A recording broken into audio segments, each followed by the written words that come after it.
Les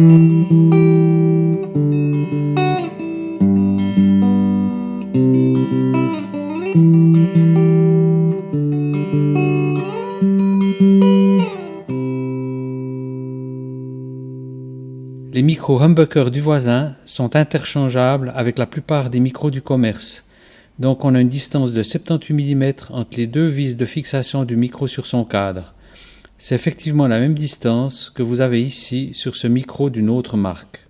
Pour obtenir le meilleur rendement possible, nos micros sont prévus pour des guitares dont la distance entre les cordes extrêmes correspond à 52 mm pour les micros bridge et 50 mm pour les micros neck. La construction habituelle d'un micro comporte un seul barreau aimanté qui est placé ici, sous les bobines et fixé généralement avec une sorte de paraffine qui maintient aussi la barrette de fixation des 6 vis de réglage ici, ainsi qu'une entretoise qui est placée là. Notre construction brevetée est complètement différente de ce qui se fait habituellement. Tous les éléments sont solidement fixés par vissage sur une embase rigide qui maintient les bobines et tout le reste du système. Cette embase sert aussi à la conduction du flux magnétique qui passe par les 6 vis de réglage, puis par les 6 cylindres non magnétisés, placés ici à l'intérieur d'une des deux bobines. La fonction de ces 6 cylindres est donc de conduire le flux magnétique, mais aussi de recevoir une pastille aimantée, placée dans le réceptacle prévu à cet effet ici. Nous avons donc un aimant pour chaque corde. Notre système de base est livré avec des aimants extrêmement puissants, d'un diamètre de 8 mm et d'une épaisseur de 1 mm. La polarité magnétique est importante à respecter. À cet effet, les aimants doivent absolument être placés précautionneusement avec l'outil prévu à cet effet. Cet outil attire l'aiguille nord d'une boussole conventionnelle.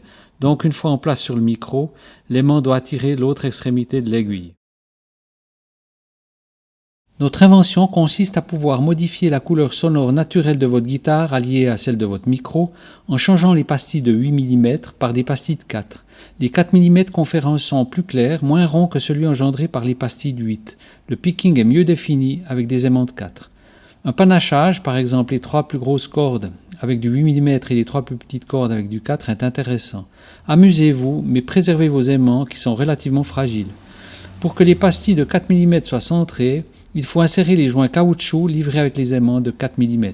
Les insérer de cette manière en insistant sur l'appui. Comme souvent avec les innovations, il y a des adaptations et des nouvelles habitudes à prendre. Donc encore une fois, attention, les aimants sont cassants en cas de choc.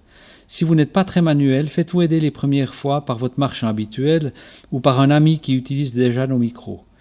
Ne jamais laisser les aimants se projeter contre un objet ferromagnétique ou même contre notre outil. Des précautions identiques doivent être respectées pour l'outil lui-même. Les aimants sont effectivement fragiles mais ne cassent pas tout seuls. Posez les aimants contre l'outil en amortissant l'impact avec vos doigts. Les aimants ne sont pas garantis en cas de casse. Pour séparer les aimants les uns des autres, faites-le par cisaillement comme ceci.